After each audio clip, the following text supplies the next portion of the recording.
धर्म ग्रंथ विनय पिटक में एक अद्भुत कथा का वर्णन है। कथा की नायिका है अभिराति नाम की यक्षिणी, जिसने राजगृह में जन्म लिया। उसने गांधार के पंचिका नामक यक्ष से विवाह किया।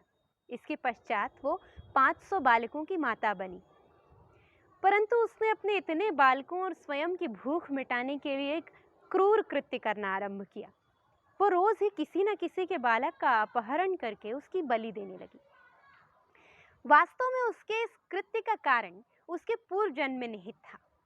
हुआ यूं था कि अभिराति अपने पूर्व जन्म में जब गर्भवती थी तो कुछ लोगों ने उसे नृत्य करने के लिए विवश किया, जिससे उसका गर्भपात हो गया।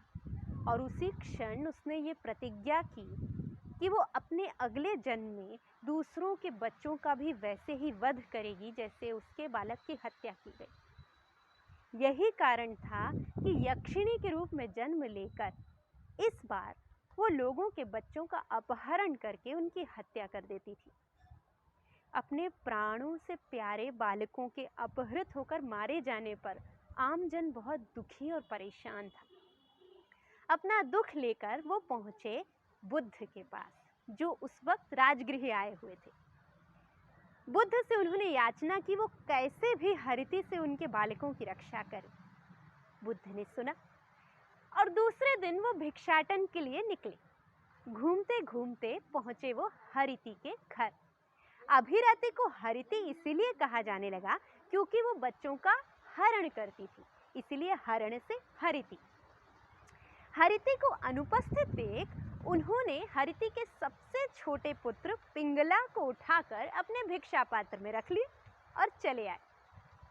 हरिति ने जब अपने पुत्र को ना पाया तो वो उसे यहाँ वहाँ ढूंढने लगी।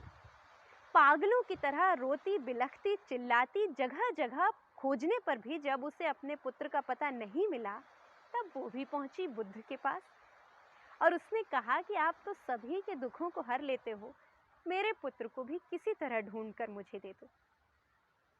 तब बुद्ध ने हरिति से कहा, तुम्हारे 500 बालक हैं, उसके बाद भी तुम अपने एक बालक के खो जाने पर इस तरह तड़प रही हो। क्या तुम उनके दुख का अंदाजा कर सकती हो जिनके एक ही बालक थे और उनका तुमने अपहरण करके वध कर दिया?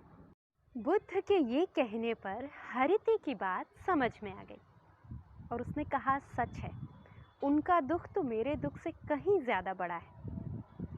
तब बुद्ध ने कहा कि मैं तुम्हारा पुत्र तुम्हें वापस लौटा दूंगा यदि तुम मुझे वचन दो कि अब तुम किसी के भी बालक का अपहरण करोगी नहीं और ना ही उसकी हत्या करोगी।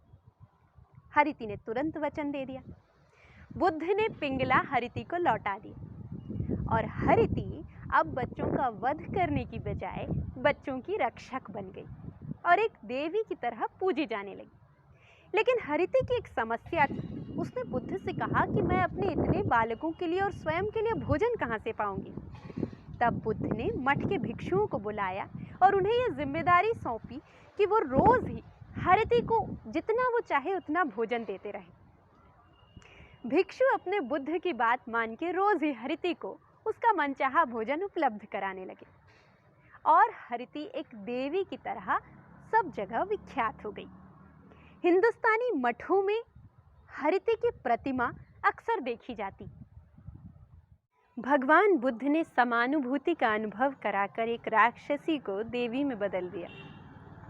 यदि इस संसार में हम सभी दूसरे के दुख का समानुभूति से अनुभव कर लें तो शायद ही कोई किसी को दुख पहुंचाए, है ना?